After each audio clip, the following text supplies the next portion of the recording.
আমরা যে বাড়ি বন্ধ করাই কোন মৌলবী বা কবিরাজের মাধ্যমে, এই বন্ধ করানোটা ইসলামী শরিয়া মোতাবেক কতটা জায়েজ? দেখুন, সুন্নাহসম্মত বাড়ি বন্ধ অর্থাৎ যে বাড়িতে জিনের উপদ্রব হবে না, ব্ল্যাক ম্যাজিকের উপদ্রব হবে না, এটার পদ্ধতি হলো বাড়ির প্রত্যেকটা লোক ঢোকার সময় বিসমিল্লাহ পড়ে ঢুকবে, তাহলে শয়তান তার সাথে ঢুকতে পারবে না, হাদিসে আছে।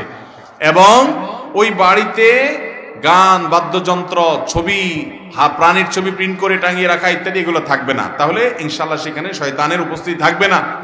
এবং সেখানে আল্লাহর কালাম তেলাওয়াত হলে শয়তানের উপস্থিতি থাকবে না, বিশেষ করে সূরা বাকারা তেলাওয়াত করলে সেখানে দুষ্ট জিন এবং শয়তান থাকে না, হাদিসে স্পষ্ট আছে। এবং এটা পরীক্ষিত, আপনি সূরা বাকারা চালু রাখেন, নিজে চালু করেন, অডিও চালু করে রাখবেন, দেখবেন যে অনেক শয়তানি বাসা থেকে চলে গেছে। অতএব ঘর বন্ধ করার জন্য এগুলো হলো সুন্নাহসম্মত পদ্ধতি। রাতের বেলা 3 বার সূরা ইখলাস, 3 বার সূরা ফালাক, 3 বার সূরা নাস, কুল হুয়াল্লাহ, কুল আউযু বিরাব্বিল ফালাক, কুল আউযু বিরাব্বিন নাস 3 বার পড়ে 2 হাতকে কোষ করে সেখানে ফু দিয়ে পুরো শরীর আপনি মুছে ফেলেন। এই হলো শরীর বন্ধ। ঘর বন্ধ, শরীর বন্ধের জন্য সুন্নাহসম্মত পদ্ধতি মেনে চলবেন। এর বাইরে যদি কোনো আলেম কোরআনে কারীমের আয়াত পড়ে, দোয়া পড়ে, জিকির আজকার পড়ে ঘর বন্ধ করে, ঠিক আছে, এটা গ্রহণযোগ্য হতে পারে।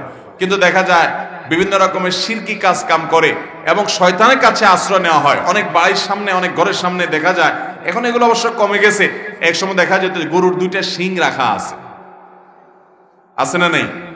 এগুলো শিরক, এর কারণে ঈমান চলে যেতে পারে, খুব ভয়াবহ একটা বিষয়। এই শিং আপনাকে কিভাবে সেভ করবে? বরং এই শিংয়ের কারণে শয়তান আরো বেশি আসার সম্ভাবনা আছে।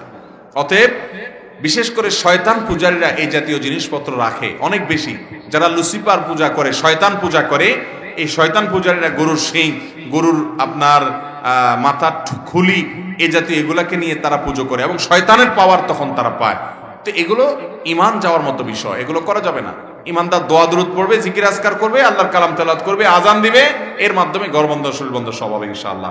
এর বাইরে আপনার ওই মুরগি জবাই করে তার রক্ত দিলেন, ছাগল জবাই করে এর রক্ত দিলেন, এটা প্যারাক পুতলেন, ওখানে আপনার গরুর খুলি দিলেন, ওখানে গরুর শিং চুলায় রাখলেন এবং অনেক কিছু এরকম কাজ করলেন, সেগুলো শিরকি কর্মকাণ্ড, এগুলো করা যাবে না।